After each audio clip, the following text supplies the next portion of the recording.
So I was thinking in my head, it's like you're Slim Shady. You're back. Yeah, And the answer to a trivia question: who was the first person to appear on Overtime twice? really Yes, of course you're cool. honored, right? I am. I But am. I love the Kansas City book. I love this March Madness book. I'm only about halfway through it. I think how you break it down is just it's for anybody who likes college basketball and especially for people who like March Madness because Yeah. it's rich in history. You bring out some good stories. Before I start firing away on a couple things, what did you take away from it that you didn't think you were going to when you first started? um, Part of it is his humor. He is absolutely hilarious. When I first brought up the idea, and I'm sure we'll talk about how it came about. Um, I interviewed him for a story for the Final Four program, which I've done for, I think this will be my 15th year to have one in there. And so I interviewed him. Normally, when I do an interview for a story like that, I'll talk to somebody for 15 or 20 minutes, and we talk for more than an hour. We just hit it off. And so about 2 weeks later, I emailed him and I said, I got another idea. Do you mind if we spend some time together? And he said, no, that's fine. And so I asked him if he'd ever thought about doing a book. And he said, yeah, many times. I've been approached a bunch of times. And I said, who finally wrote it? And he said, what do you mean? I said, well, who wrote the book? And he said, well, I've never had it done. And he said, I didn't think it was a story worth telling. And I said, well, guess what? We're going to do it. And he just, I can convinced him to do it. When he went home and told his wife that night that he was giving it serious consideration, her response was, isn't that more like a pamphlet? So his sense of humor it comes through it throughout. People who know my writing will recognize it, but it really should sound like him as well. So I think it's a good fit. I would say of the part that I've been able to get through, I can hear you a little bit, but I absolutely know Joe's the one that's talking. And so I Yeah, think you're right. I think you're correct in that. Kansas City Chief book, you wrote real fast. Didn't take you yeah, very much time. How long right. did this one take you? We started it. I mean, the whole process from the first time I talked to him until this thing came out was a little under 2 years, but we did it very slowly at first. He came to my house. He came to Kansas City for the Big 12 Media Days in October of 2019, and we knocked out a couple of chapters and then maybe did one more chapter before the shutdown. And then we worked from April through, I think our deadline for the manuscript was like August 1st. So it took a little more time. And part of that is I had to still find his availability and then do the interview and then transcribe the interview and then put it into first person. And we went back and forth with it several times. With the Chiefs book, I just did it from my own memory. And so that was easier to do. Based on your allegiance, I'm surprised K State is not mentioned more. There were a few mentions in there talking about KU and K State, stuff like that. I was careful not to make it sound too much like it was mine. You know, I didn't take too many shots at KU. You propped him up one time. I got through the part where you were propping self up, which, of Yeah. course, as a Missouri fan, is just what I want to read. Oh yeah. Yeah. Let's see. Quinn Snyder, Bill Self. How'd that work out? Um, the funniest part of the whole book though was accidental. Okay. Chapter 9, which you'll get to, is other people's opinions, and we kept trying to figure out how do we weave those into the manuscript, and finally we came up with the idea that we would just make it a standalone chapter, and I'd have maybe 5 or 6 different questions that we'd ask a whole bunch of different people, Oh, fun. and everybody, we had everybody's answer to the what do you think of bracketology, and then some of them were the answers weren't really appropriate or not inappropriate, but they just didn't fit for everybody. But the first one, what do you think of bracketology? We put all the answers alphabetical, and right after Bill Self just talks glowing things about what, all that bracketology means and how good Joe is. The very next one is Shaka Smart. It says, I don't pay any attention whatsoever.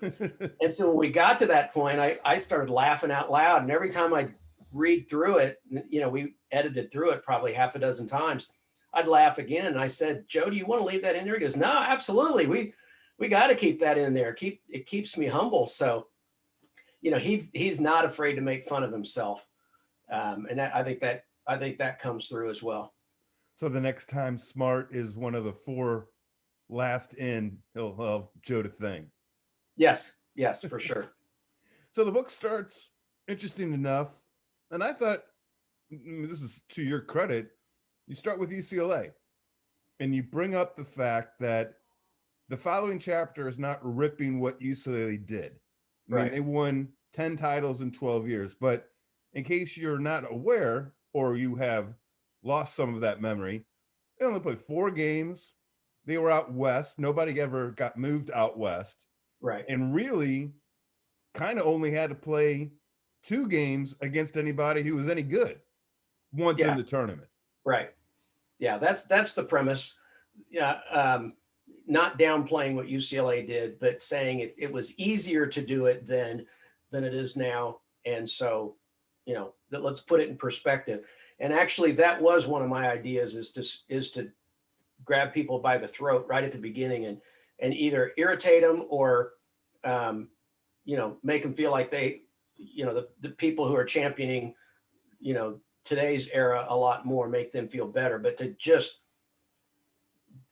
grab them by the short and curlies, as they say, right from the get-go, get their attention. And I think we did a decent job of keeping that attention. We didn't meander into boring subjects very often. And then in that same chapter, you talked about Duke's run and how actually in today's game, almost making a semifinal game was like UCLA making a championship game. Right. And so still, if you want to look at it that way, and I don't necessarily agree with everything Joe said, but I think on this point, he's probably pretty accurate. I think it was a little harder than he gives UCLA credit for, but still nobody has made 10 Final Fours in 12 years, and nobody has made 7 straight Final Fours. So UCLA's run still was pretty impressive. One of their better teams was one that had more than one team from a conference been allowed in the tournament. They may have won 10 straight and 11 in 12 years because 65-66, after 2 straight championships, their freshman class included Lynn Shackelford, Lucius Allen, and some guy named Lou Alcindor.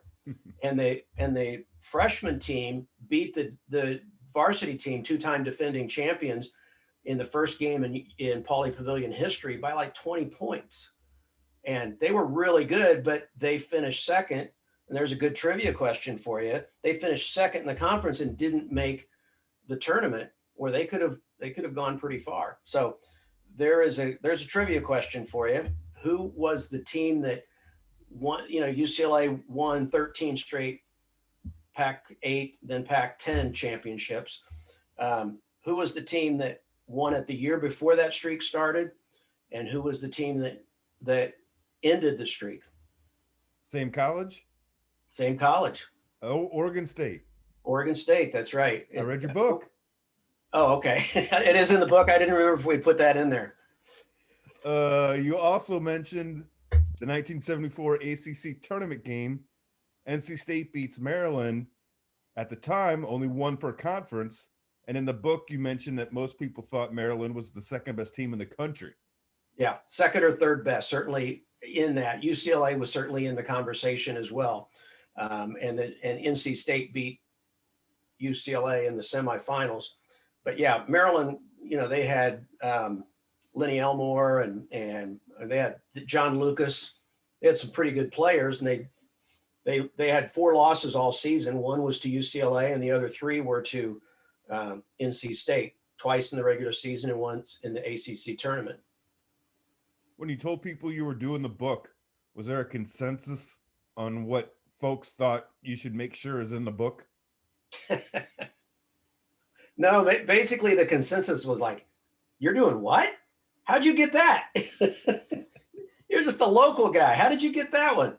So that was pretty much the universal thing. And then the second reaction was, I can't wait to read what he has to say. Those are your good friends. Yes. Yeah. Those are the people that would respond. Yeah.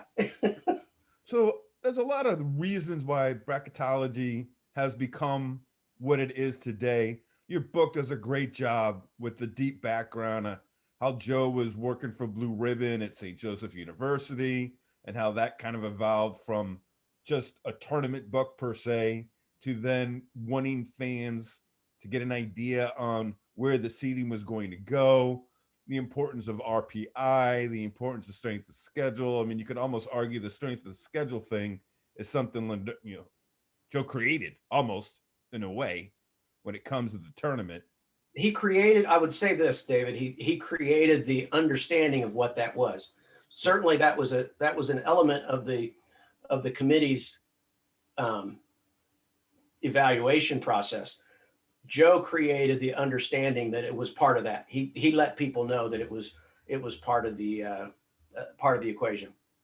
And in your book, you talked about how the NCAA committee sometimes was getting criticized for seeds, but they didn't go out of their way to explain why those Right. seeds were happening, which I found odd. I would have thought they would have went, look, the reason BYU is where they're at is because they can't play on Sunday. Or Right. the reason these two teams are ranked seeded the way they are is because they can't play each other from the same conference until they get to farther down the tournament. Why Right. didn't they tell people why those decisions were being made? And I say this as a former employee of the NCAA, because the NCAA has such an ego, they don't really care what people think. I mean, that's just my opinion. I don't know. If you ever get a chance to talk to Joe Lunardi, you might ask him that, but I can't. There's not a good reason. But there are people. Greg Shaheen was the person, I think we mentioned him in the book, was the person who basically kept telling the committee. He started with the NCAA, working with the committee, and every year he'd say, we need to make this more transparent. And they'd pat him on the head and say, that's adorable, go on your way. And then the next year he'd bring it up again. And then finally they agreed that was a good idea. And obviously now they're very transparent with it, including releasing their top 16 6 weeks before the tournament is announced. So, hey, speak of the devil, maybe I can ask Joe the question himself. oh my goodness, there is Joe Lunardi. Fellas, are you talking behind my back? Pretty much. We were just talking about you. Happens a lot at this time of year. Just pick a school and they're saying something bad. Yeah, I got Archie Miller in the room with me. He wants to have a word with you. I'll bet he does. David, can you believe that they're on the bubble again? I know. I know. I saw your response to it. I saw your response on Twitter the other night of somebody asking where Indiana says. He said, I'm asking for a friend. And you replied, tell him to ask the Grouch. Yeah, how about that? I think there might be 5 people in America who picked that up, but I would have put you on the short list. Yeah. And David, it's great to be on with both of you. Joe, it's nice to meet you. You look well rested. Congratulations. I'm not, but it's a nice sunny day here in the bunker, and I don't usually get to pull the blinds and have natural light. So here we go. We're Joe, just about halfway through the book. Fantastic job. I'm glad you finally had the opportunity to sit down with somebody as good as David and put this down on paper. What about the book, now that it's over, are you glad you did it? I'm extremely glad that I did it. And I'm extremely glad that I got to do it with David. He's pretty persistent, as you know. I would kind of, you know how when you take your winter coat out of the closet after the summer and there's like lint on the sleeves that you can't remove. David was a lot like that.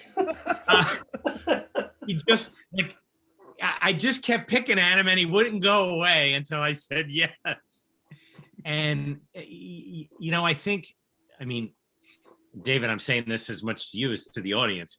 Like in the last 48 hours, I've done, I think, 12 different cities of sports radio promoting the book and other things.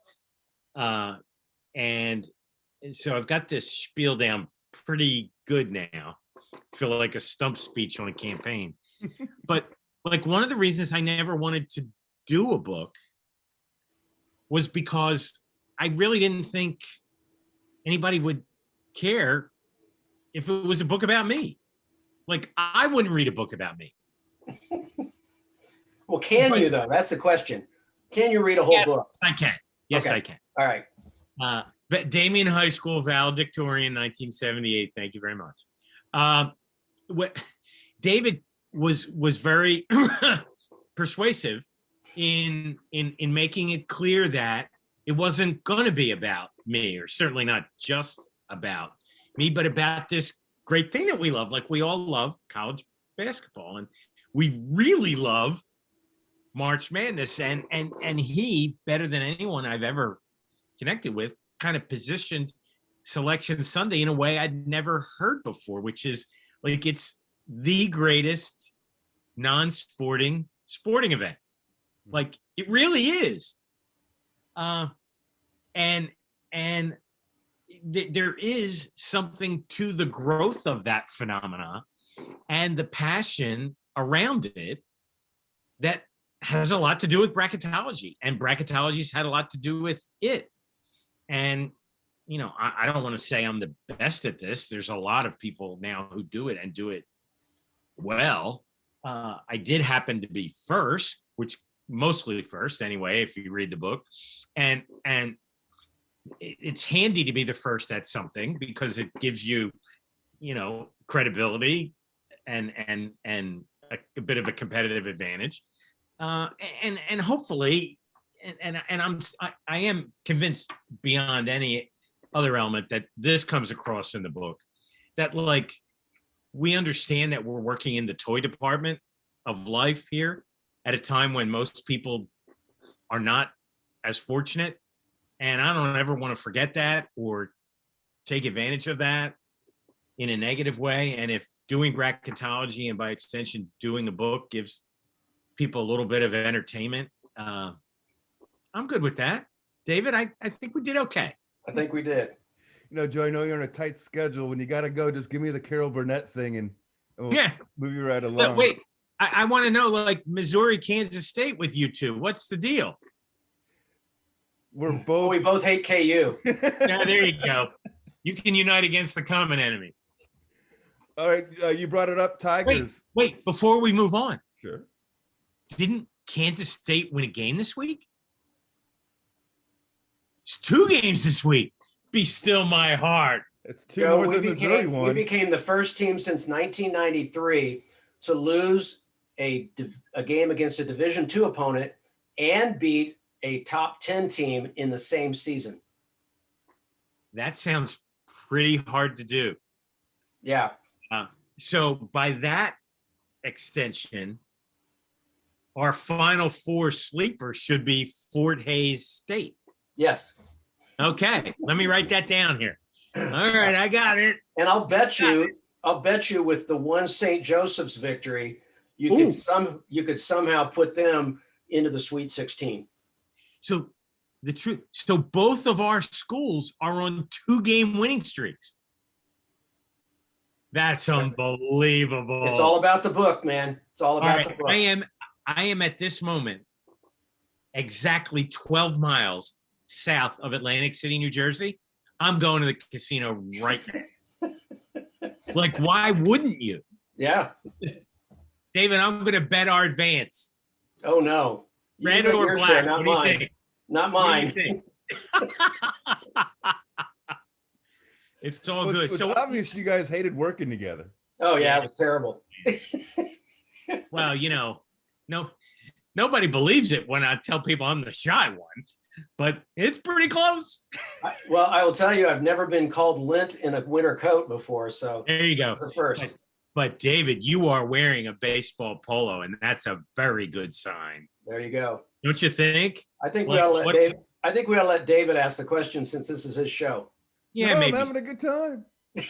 It's the Dave and Joe show.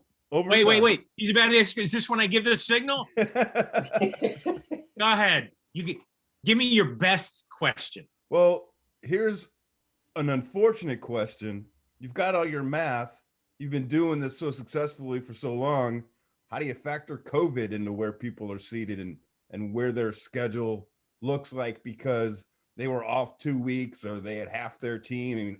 And how do you factor that in, or do you factor that in? I don't think you can. And the committee has all but said as much, that like they can only evaluate the resumes that are in front of them. And that means some teams will have played 15 games and somebody will maybe play 25. And some teams got a good non-conference run and others did not. And some teams got their full league play in and, others can or didn't or whatever. And they're just going to have to try and apply, I think, good old fashioned common sense. Like, are we going to punish Baylor if they end up playing 5 or 6 fewer league games than the rest of the Big 12? Like, common sense would tell you that they've been the best team all year long, right? Like, okay, let's not parse the resume. Let's do what makes the most sense. What is that? Occam's razor, is that a thing where the most obvious answer is the simplest answer right in front of you? It's like that does sound like a valedictorian. All right, I read it once in a book that was not written by David. Joe, did David, you see can you believe somebody asked me today if our book came with crayons? Can you believe that? Was it John Gassaway? No, it was. How about that? That's pretty good. I thought that was really nice. Okay, David, to tell you, John Gassaway, who does Bubble Watch for ESPN, put something on Twitter about being excited. First time he's ever seen a book where the author of the book is pictured with a goat. And I got really excited reading that until I flipped open to the page, the 2-page spread where the picture of Joe and me, and opposite that is a picture of him on a golf course in Scotland with a goat. And so I got deflated as quickly as.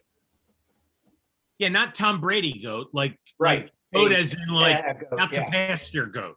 Yeah. So I got really excited and really deflated in about 30 seconds. I know.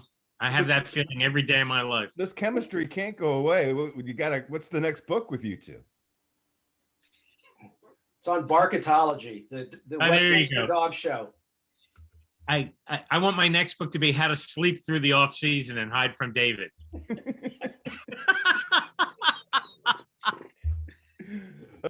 Well, again. Bye, boys. This is my cue. I gotta get back on. I gotta get back and sell some more books here, pal. There you go. Good to see you. And thank you, David. Joe, you take care, man. Did you lose a bet to have a podcast with this one? It's an honor and he's second time. All right, goodbye. Good. Yeah, you guys didn't seem like you had much fun together. No, not at all.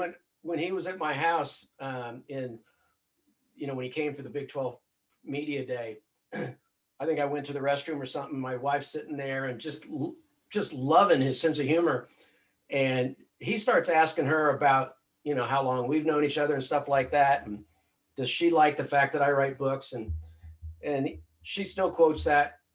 18 months later, she says he told her, "Well, Tammy, behind every successful man is a surprised woman." The question I was going to ask him, did he see the 5-12 thing coming before other people did? Not that he was putting it together and making a 12 and a 5 matchup. That's not what I'm meaning. I'm meaning as he was doing it, was he realizing, there's not that much difference between these 12 and these fives before everybody else kind of saw that coming?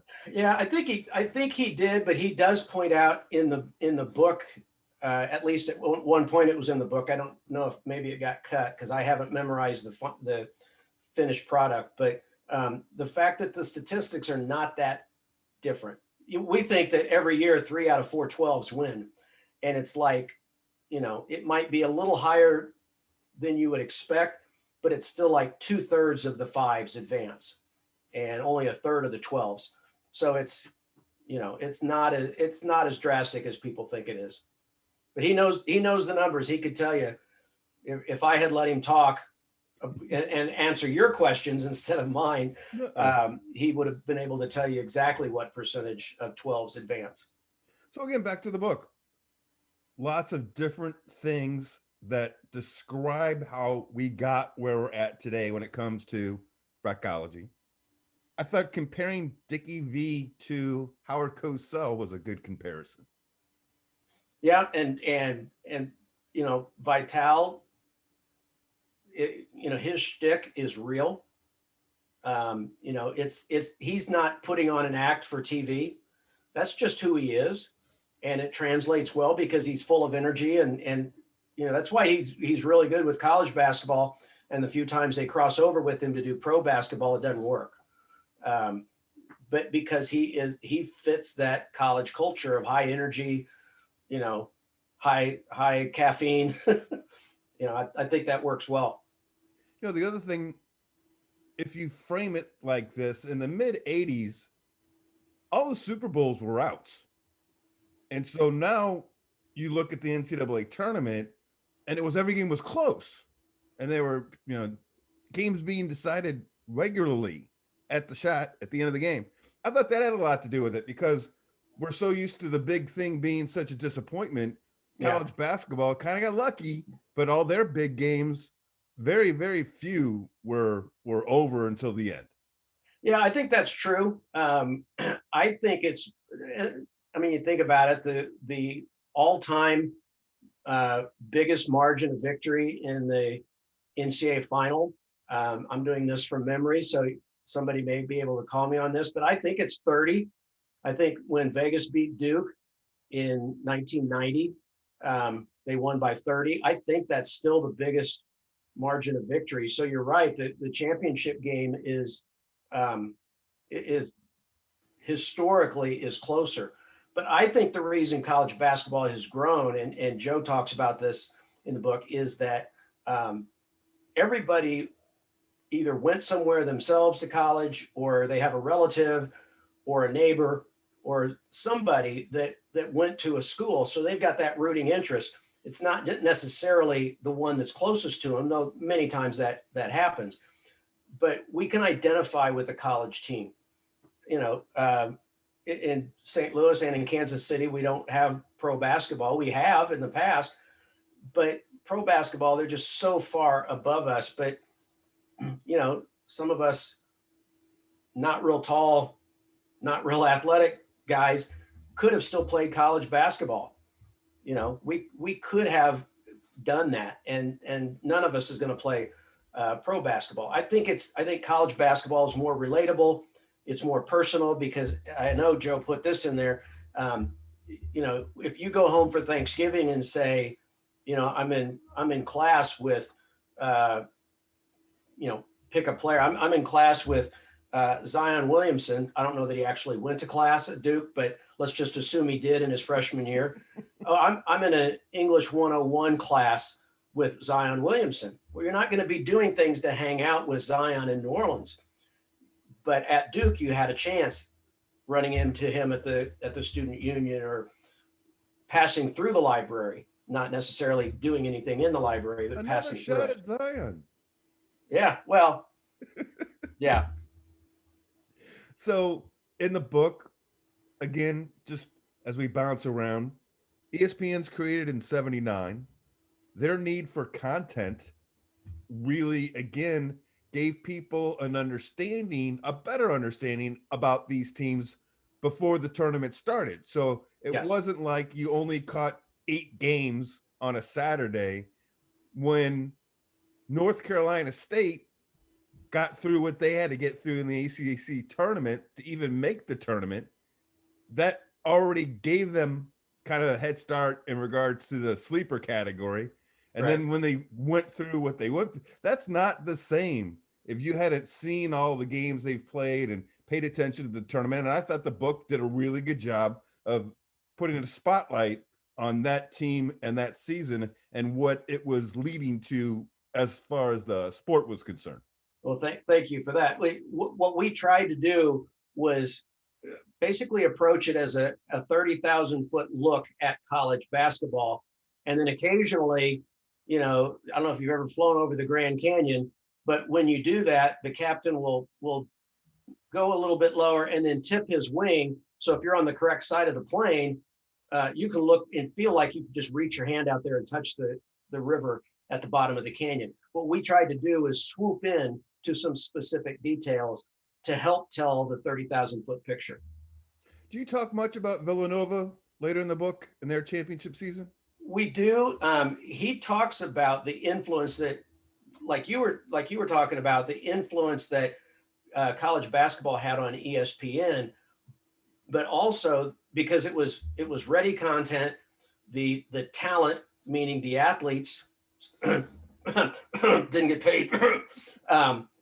Unlike doing the NBA or Major League Baseball or NFL, so it was a cheaper product to produce, and they needed content, and so it was a perfect thing for ESPN to take advantage. So college basketball helped ESPN, but ESPN, he talks about later on how ESPN has influenced college basketball. And he talks about the run that Villanova had, and it was like 2014 through 19. I don't remember the exact years in there, but they made 3 Final Fours and they were number 1 or 2 seed every year. And he said they're still somewhat undervalued because they don't play in an ESPN league. They're playing in a league that's aired by Fox College Sports, which doesn't have the reach and doesn't have the credibility that ESPN does. If you're in an ESPN league, you automatically get a couple of notches up in the court of public opinion. And so he says if Villanova did the same thing in the ACC or the Big 10 or Big 12 or SEC, they would have been respected much more. The ESPN has definitely helped the visibility of college basketball. The other thing I didn't know, under the mountain of things I didn't know until reading their book, 84, Georgetown won the tournament, but John Thompson got them to move Georgetown out west to avoid distractions. I don't know what that means. And I'm not saying they weren't good. Of course they were good. They, Ewing and everything. But I had forgotten that Thompson convinced them to send them out to the weaker division. And I'm surprised, again, that they let them do it. Yeah, it was, they were the number 1 team. So they could, he could request, and he was a big enough persona. I'm not talking literal size, but he was a commanding presence. And if he wanted to do that, they could do, it was a little easier to do it back then when the formula and the process was less known. But he did it because he knew, if they had played in DC or Philadelphia or, New York City or something like that, that their fans would go there. And these are college kids, they would be distracted by having classmates and family and, all the local media and stuff like that. It would be a little harder for them. So he could keep them secluded. Using a current term, he could keep them in a bubble a whole lot easier if they were in Seattle, clear across the country. I'm calling BS. All right. What do you mean? I think he just didn't want to play St. John's a third time.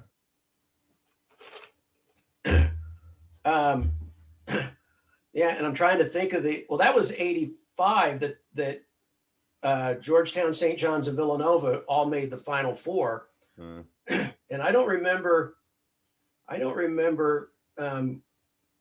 Well, first of all, do you remember who the 4th team was in that Final Four? No. Memphis. David Lee. Keith Lee. Keith Lee. Keith Lee. Yeah, David Lee is my son, so don't get those confused. Keith Lee. That's before that coach got caught for everything. What's that? That's before the coach got caught for doing all those bad things. Yeah, Larry Finch. Yeah. But anyway, I can't remember who got to play Memphis. I think Georgetown played Memphis, if I'm not mistaken, and then Villanova beat St. John's. But I could be wrong about that. I do remember the Final Fours. I don't necessarily remember all of the matchups. But that was 85 that they wanted to avoid Mullen. And then 84, I think it really was. He wanted to be away from the distractions. So I have never been in Vegas for the first 2 days of the tournament. If I've got a bucket list, that's probably on it. Have you gone to Vegas for the first 2 days? I'm not a gambler. I think it's just fun to be a part of it. Yeah, I have not. I think it would be fun to watch, have all the games up on TV. But I've got one of my best friends. He's got a fairly nice home, and his basement. He has his family and his wife's brothers, and they all grew up together, so they're all close friends. And among his dad and him and his brothers-in-law, they've got 4 60-inch TVs. Actually, they have a 5th one, and the 5th one is basically a live bracket where they put the games in, but they rotate them around. The biggest one is probably 72 inches, and that's the one with the sound. And then the others have all the other games. So even though there's 4 games going on concurrently, if you're more interested in one game than somebody else would be, you can watch that one. And so we have that set up. I don't need to go to Vegas to have that set up. But if you don't have that advantage, I would think it would be a fun place to do it. Look, you're well versed in both college football and basketball, amongst a lot of stuff. I'm just comparing the two sports, not knowing what I don't know. Sure does seem to me in our lifetime, college football is going to have like 4 16-team divisions. Now, I don't know how the money's going to work out, but that just kind of seems like the train's left the station and we're eventually going to land where the 16 teams. I agree. How's that affect basketball? Well, and Joe mentions this in the last chapter where we talk about the future of bracketology. He says it all depends on the future of college football because college football dictates college basketball. As much as that bothers him, he recognizes that it's, football is the driver of this. And he talks about the fact that, the Power 5 conferences don't want to share revenue with the mid-majors. For every VCU that makes the Final Four out of the first 4, there's what he calls the difference between a mid-major and a middling major.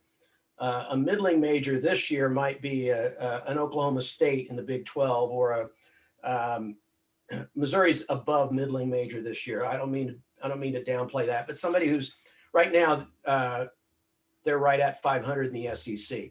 They've had a good year, but a team that is middle of the road in a Power 5 conference over a team that may win the regular season title and lose in the conference tournament and not get in because it's a quote one bid league. He thinks every time the mid-major school that's proven it over the long haul belongs in rather than the middling major. And he'll back that up. He backs it up with statistics saying that the ones, and he defines them well. You'll read that in chapter 10. And it's like 2-1 in favor of the mid-majors that do really well in the conference season, as opposed to the teams that just get in. And of course, you'll have the NC State in 83 and Syracuse in 2012 or 13 or something like that. Or you'll have some examples, but the mid-majors have proven over time that the really good mid-majors are better than the average large major teams. So you got your bracket, you're good to go.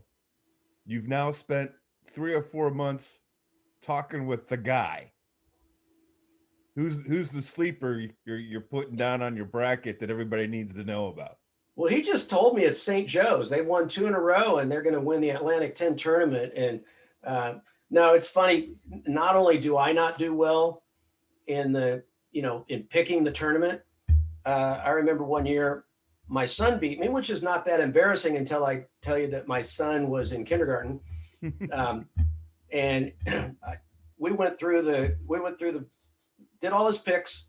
And then I said, okay, I've got to challenge you on these. I said, you picked Ball State to make the regional final. And I said, tell me why. He said, Dad, their name includes ball. They got to play good ball. This is a kindergartner.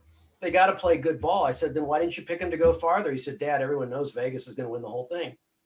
Well, guess who Vegas beat in the West Regional to make it to the Final Four in 1990? Ball State. He picked a number 7 seed Texas to upset number 2 seed Purdue. And I said, all right, explain that one. He goes, well, I've been to Texas. We have family down there. I don't even know where Purdue is.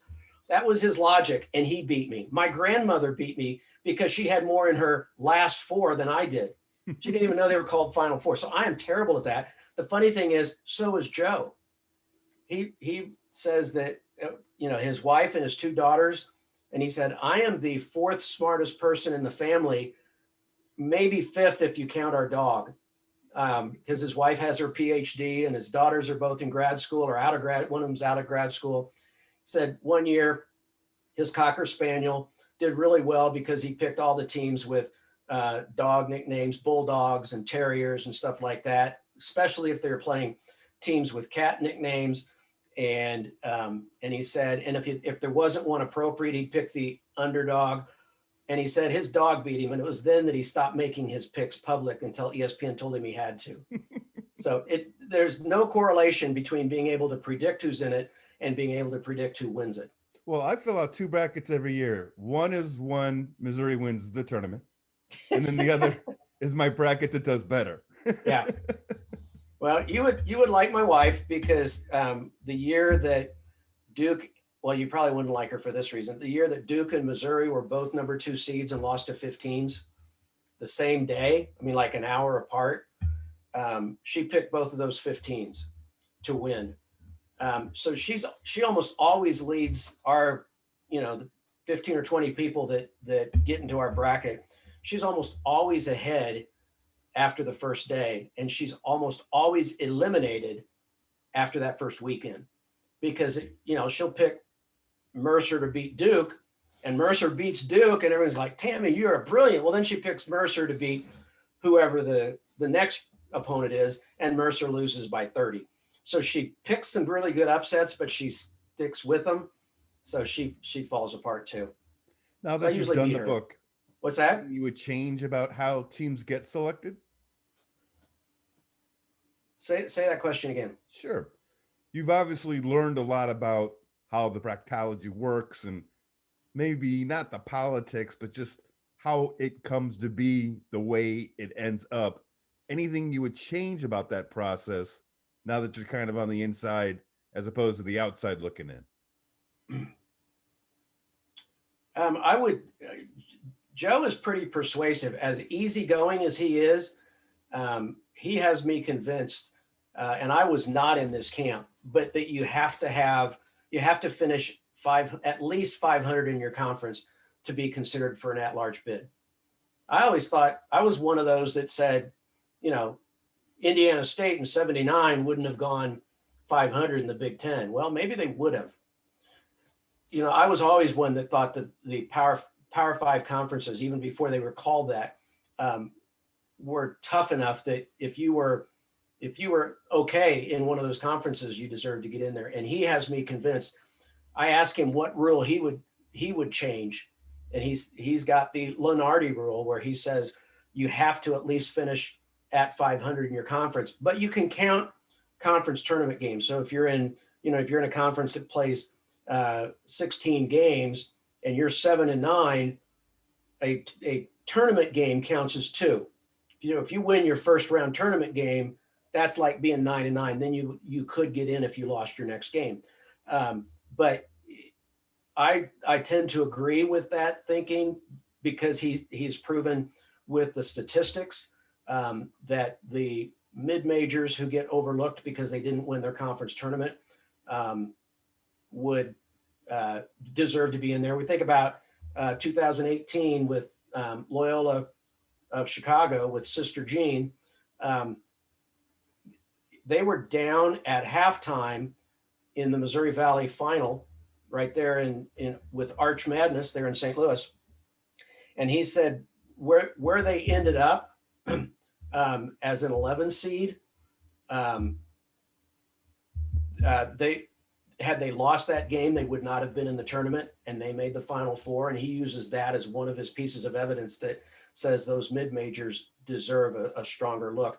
And you could do that pretty easily by saying you have to at least finish 500 in your conference. So that would be one.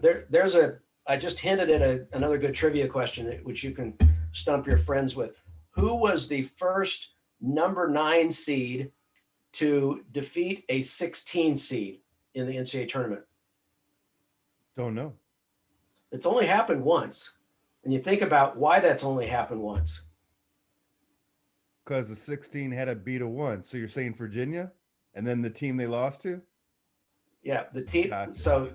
So the team that beat Virginia, UMBC, Maryland, Baltimore County, lost its next game against the 9th seeded Kansas State Wildcats in 2018. So are my Tigers in the field, or do they still have to win a couple games in the tournament? I saw that somebody tweeted that to him yesterday, and he said, if the Tigers lose the rest of their games and lose in the first round in the tournament, are they in? And he said they're a lock. So I think there's still a 7 in his latest bracket. They've got good quad 1 victories. Yeah. The Illinois thing really helps them when here's my thing, and maybe you too, for somebody that's not K-State, chuckle. I'm not caring as much because it's COVID. And, it's like Missouri football beating LSU. Yeah, it was fun, but that doesn't happen in a regular season. So when it comes to basketball, how fatigued are they? How many people didn't practice for the previous 4 days that we don't know about? I think putting them in a bubble is going to make a lot of sense. And I think that if any team can get through those first 2 games and they're not Gonzaga or Baylor, they got a shot. Yeah. Because that might be the healthiest they're all year is being quarantined for 2 weeks. Yeah. And I think that's true. I think the way he interpreted your question, and I agreed with him completely, is because his thing is not about the tournament. It's about the selection. I believe he's exactly right. There is no way to quantify COVID, so there's no way to factor that into their selections. They can't say if you've missed more than 2 weeks at a time, you get this bump or you get this notch, depending on when it is. There's so many variables that affect COVID. And you think about, I'm right in the heart of Big 12 country. Baylor, before they played Iowa State on Tuesday night, I think it was, had not played since February 2nd. So they went 3 full weeks. Some of that was COVID. Some of it was the major snowstorm that wiped out power as far south as San Antonio. So they lost all these games. You saw, if you watched that game, how disoriented, how out of sync Baylor was. Now, fortunately, they were playing Iowa State, who's the only team in the conference worse than Kansas State, but they barely beat Baylor. I think when they play Kansas on Saturday, and obviously this will be released after that, so you'll be able to tell if I know what I'm talking about. I think they'll play a lot better against Kansas in Lawrence than they did at home against Iowa State. But there's just no way to quantify the effects of COVID. So I just think they have to take a look at it, pick who they think the best teams are, and let the COVID fall where it happens to be. David, as we get ready to wrap this up, plug the book some more. We've got a good St. Louis base to this podcast. And I don't follow basketball like I used to back in the day. Fortunately, I have other responsibilities. But in my book, the team that got screwed the most by this freaking COVID was SLU. Yeah. They were good. They were built. I mean, I thought they were a legitimate, where you get seated, how clean do you get out of the first 2 rounds, and then see who you're playing. Yeah. Senior experience. Now it'll be interesting to see who comes back, and maybe they can deja vu this thing because of the NCAA leniencies. But I thought that they were going to be more than just a little good, and they got kicked off the track and they never got back on. Yeah, and I don't follow them as closely as you or your listeners there in St. Louis do, but unless they've just really taken a downturn lately, Joe is a big champion of St. Louis. When people ask him, like people were saying, what about Duke before they started knocking off decent teams? You know, I'm not talking about Syracuse. I'm talking about when they beat Virginia at home. Now they are in the conversation. People were asking him, well, but Duke is Duke. Duke has to play this schedule. Duke has to do this. And he would say, I would rather see SLU than Duke, because SLU has, when they've been able to play, has proven more consistent. His two favorite charities, shall we say, are SLU and Drake. And is SLU in the Valley? SLU's in the A10. A10. Okay. Yeah. So Drake in the Valley, unless they win it, they may not get in. And he said he will talk about the Lunardi rule on TV as well as whenever he's on the air anywhere, with the fact that Drake could beat just about anybody if they play their game. And he will talk about how Drake and SLU have been hurt, kind of couching both things, the COVID thing and the fact that they're looked at as a mid-major where they have to, be spit and polished to get the attention, where, Michigan State has to beat Illinois and Ohio State, and all of a sudden they're fine. Well, guess what? They're still 6-9 in the Big Ten. And if we had the Lunardi rule, they wouldn't have a chance unless they won the Big Ten tournament. What's the next book, man? Well, I'm almost done with one with a TV personality here in Kansas City, who basically talking about his career in sports. His it's really more how the family approach has affected him. He was real close with both of his grandfathers. His dad has 5 brothers. He talks about. We talked about him in the other podcast. D. Jackson. Yeah. Yeah. Okay. Well, that one we actually met for lunch today, and that one's probably a month from being done. And then I've got 3 others that I'm proposing to the same publisher that did Joe's book. One is on Kenny Harrison, who won the triple jump in the Atlanta Olympics, and grew up black guy, but not in the hood, not with all the excess baggage that comes with that. He grew up as the son of 2 highly educated people, both educators themselves. And the title of his book, if Triumph agrees to publish it, is How to Achieve Greatness in Spite of Success. Because every step of the way, people said, great job, Kenny, rest on your laurels. And he said, no, I want to do more. And so that one is under consideration right now. I'm talking with Tim Grunhard, the former chief, about a book on, it's kind of a behind the scenes look at his years with the Chiefs. The guy that kept sticking his hand between Timmy's legs was Joe Montana. And so he had some great Montana stories. And then the third one was with a guy named Steve Miller, who was the AD who hired Bill Snyder, but then went on to Nike and turned it from a $7 billion a year company to a $21 billion a year company in like 10 years.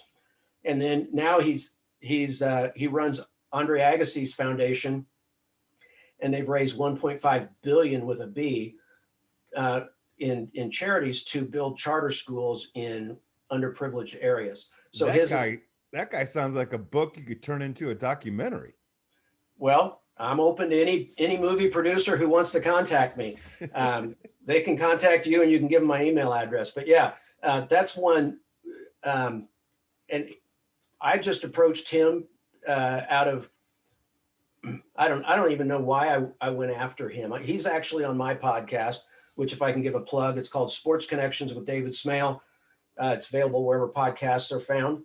And Steve Miller was one of the first ones. And when I was talking to him, I said, "You've got so many stories. I think it'd be a good book." He goes, "All right, let's do it."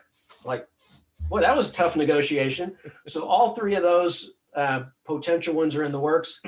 Plus, there's one with a former meteorologist who went into politics, and it will be called "Calm During the Storm: How 40 Years of Meteorology Prepared Me for Politics."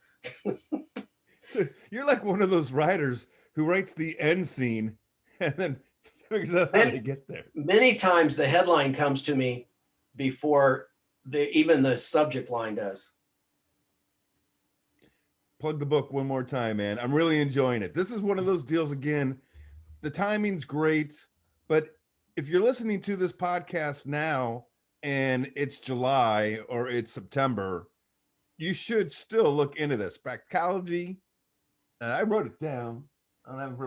What's the March Madness? March Madness, college basketball, and the creation of a national obsession. We are both, even though we have our teams to root for, we're both rooting for Gonzaga to make the national championship game, if not win it all, because Mark Few wrote the forward. Right. And the farther they go, the better it helps us. But it's available wherever you find books. It's available on my website, which is davidsmalebooks.com. It's available at Triumph Books, the publisher, Triumph, just like the car, triumphbooks.com/bracketology. And I prefer they buy it from me because I make more money. There you go. davidsmale.com, davidsmalebooks.com. Right. All right. Last question. Take as much time as you want. Plug away, sir. Why should people get the book? If you have even a modicum, which I love that word, a modicum of interest in college basketball, especially the tournament, and you want to know why a certain team is seated where they are, if you read this book, you will understand why.